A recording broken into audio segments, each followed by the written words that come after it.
Alright, you knew it was coming. There's more Messiaen mode 3. I like to mess around with this scale pretty much every day because I find it just endless, the amount of things that I can play in it that I've never played before. So I just came up with this idea.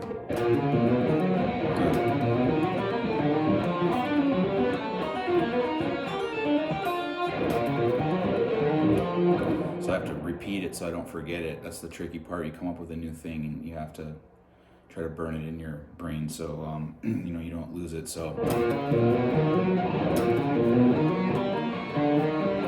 here's where the pattern really starts. Up in major thirds. Up in major thirds, but you have to deal with the tuning of the guitar.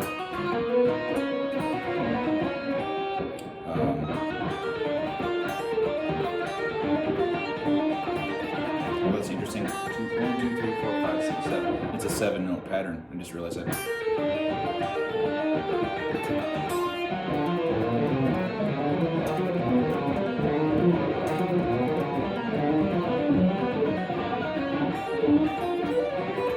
This pattern, a lot of my patterns don't fit into a nice little fingering like this, but this one happens to do that, so it's kind of easy.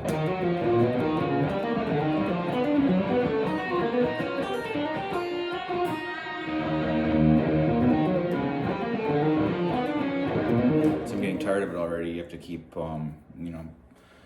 keep moving and not repeat an idea like too many times and not in too predictable of a way. So let's just see what else comes up here.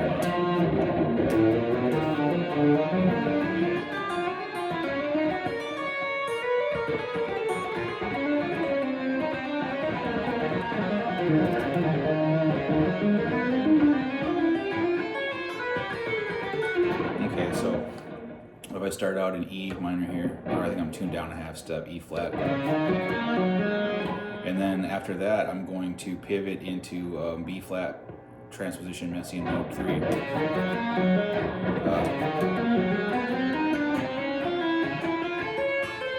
So there's a little box right here.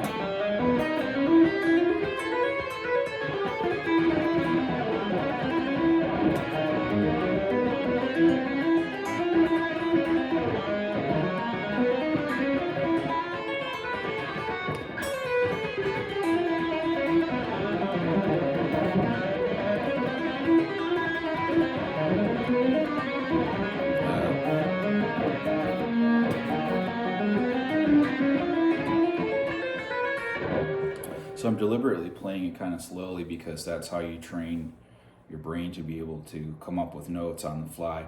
And then you will, obviously naturally get faster at that. But instead of trying to make up like 12,000 licks that you repeat, just try to slow down and train yourself to think of ideas on the fly. And when you increase the speed, they start to sound more natural. At a slow speed, they sound, I guess, kind of strange. I've gotten used to it, but I just really, think this is the way to approach this. If people are always looking for shortcuts and things, and they're really, I think that a mature musician realizes that there isn't any shortcuts, and the process is to train yourself to think of your ideas on the fly, compose your lines one at a time.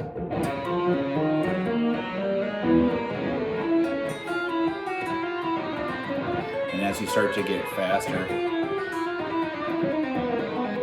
it starts to sound kind of, cooler. And then so the problem is that people make the mistake of thinking that the speed is kind of like the focal point of things and everything has to be fast, but when you're practicing, when you're composing ideas, even when you're just starting off a solo or something, allow yourself to kind of meander, not aimlessly, but it just feels like meandering to me.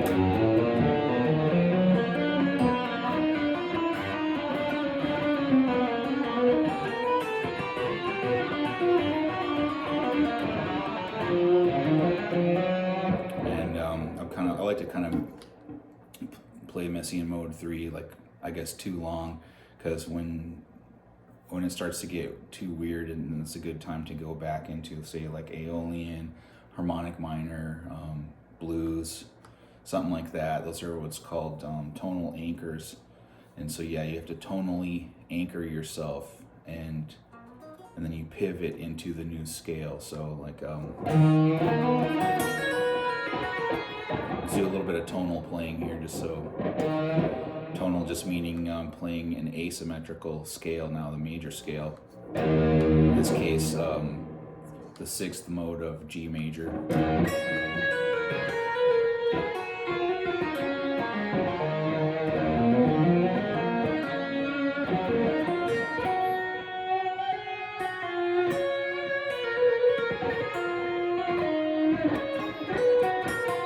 I should be playing more motivically.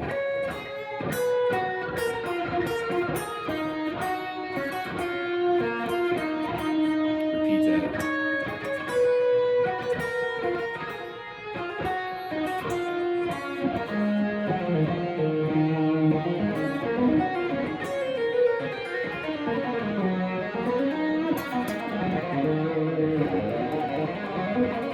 If I was a better player, I think I would play more motivically all the time. That's the direction that I'm trying to head. But I think it's okay to just play what you hear, and you know, you have the rest of your life to get more motivically oriented.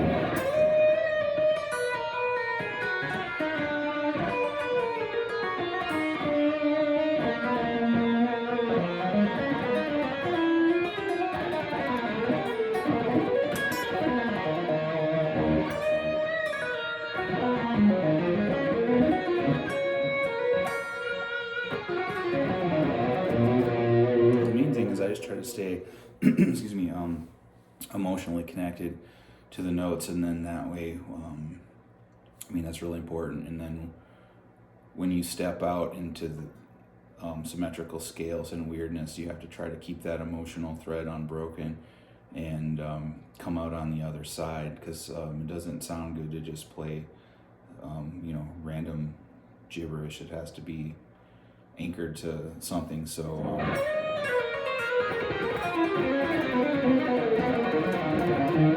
you feel my emotion? Haha.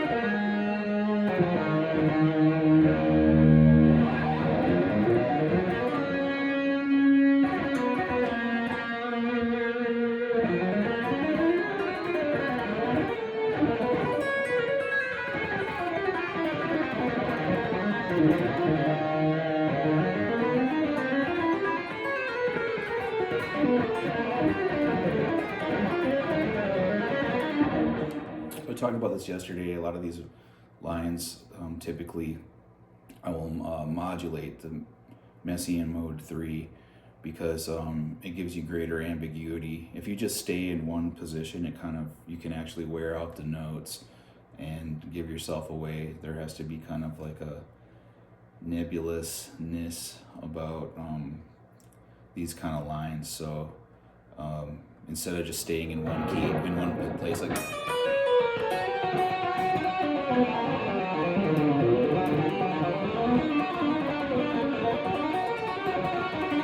so I'm kind of giving it away there. I came up with this thing where, you know, if you side slip by an up or down a half step, or a tritone, that actually gives you all 4 possible transpositions of Messiaen mode 3. And then you have this method of playing things that, although they are keyless, they're all have symmetry by Messiaen mode 3 in the 4 different transpositions. So modulate.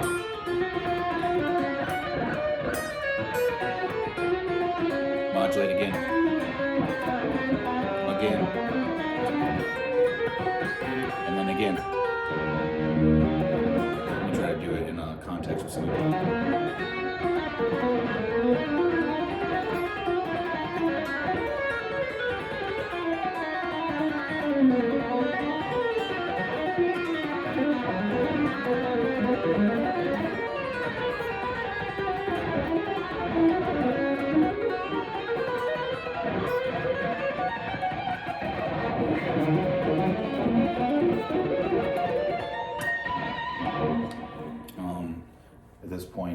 started thinking about arpeggios and trying to get away from the this kind of snaky sound of the smaller intervals, and so these are kind of my favorite arpeggios.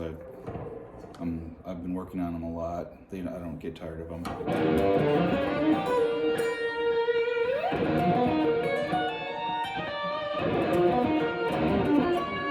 So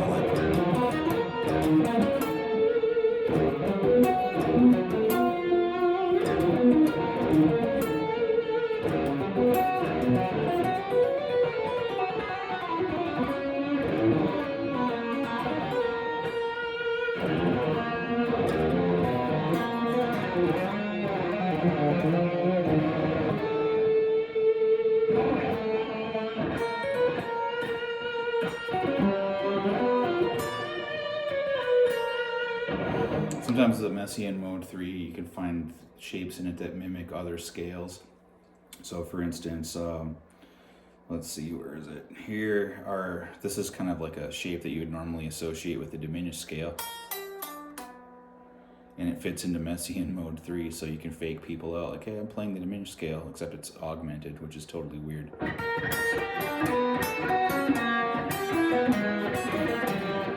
So yeah, and it moves in an unpredictable way that's not like the diminished scale, because it's, you know, you can do it down a half step and it still fits. And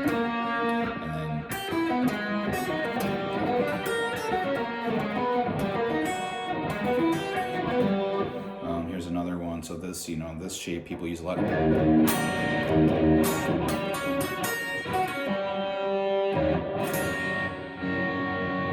This fits in Messiaen mode 3 as well as the diminished scale. So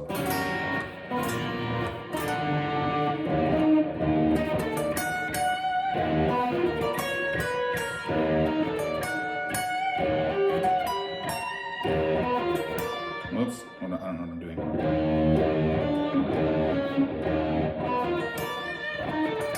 Okay, so every once in a while it's good to totally forget what you're doing.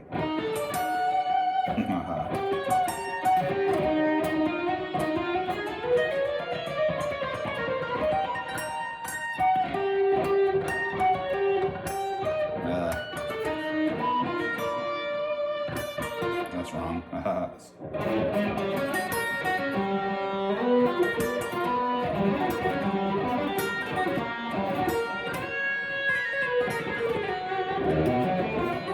Back to the arpeggios.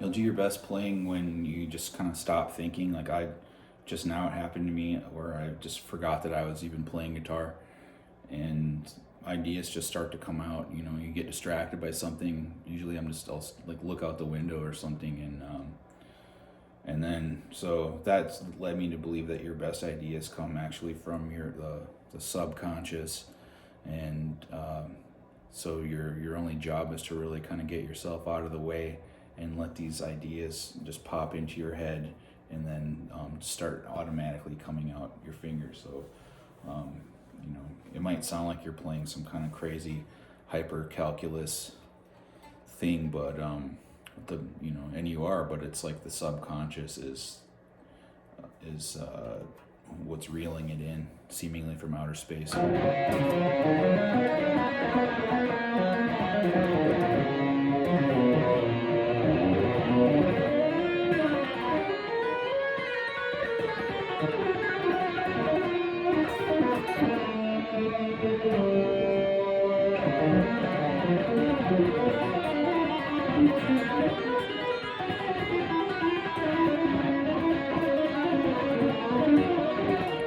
It's really hard to do on command, so.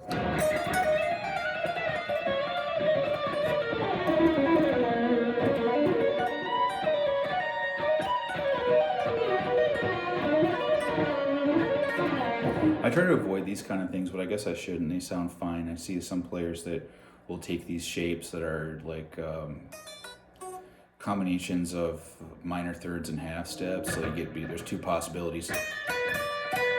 And and just find all the places where those fit in the scale. So you could do something like,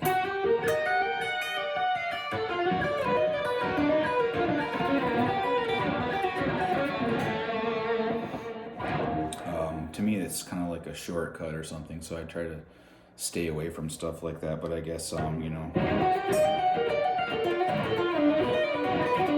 there's no reason not to have that in your bag and do it a little bit.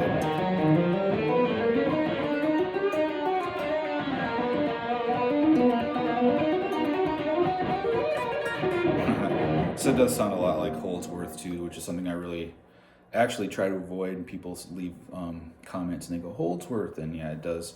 It is automatically gonna hearken at least somewhat to him, but I've never transcribed a Holdsworth solo. I don't know a single Holdsworth lick. I'm very respectful. I try to be very respectful of his legacy, and you know, I don't like the little shortcuts and things that people do. But you know, you might.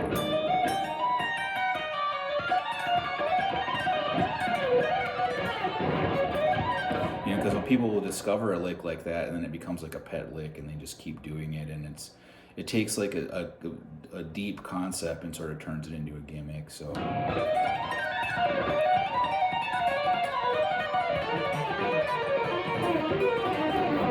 plus, I don't like things where you know, you can see the person is just moving their hand around and with the same shape.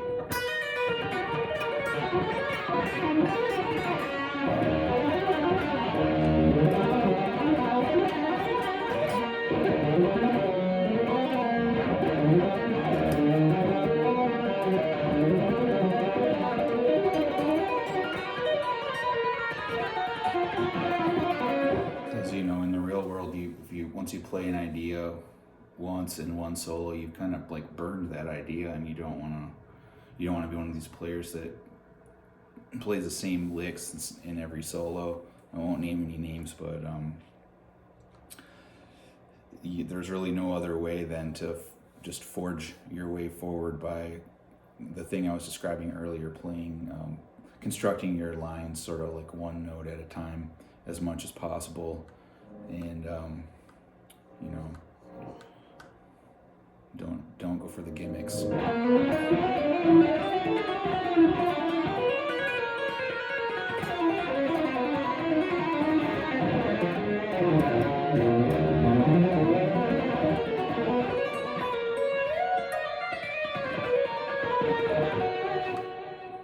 Here's a couple shapes I like a lot.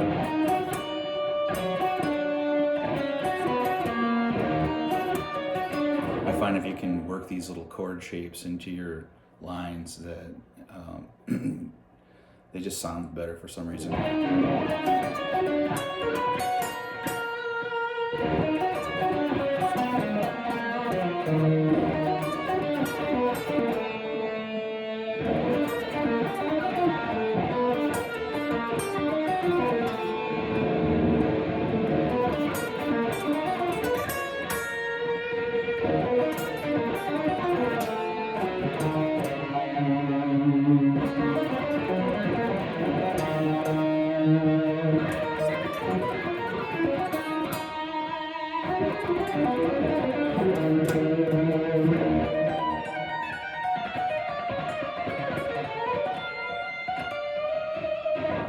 So there you go. We'll talk to you soon.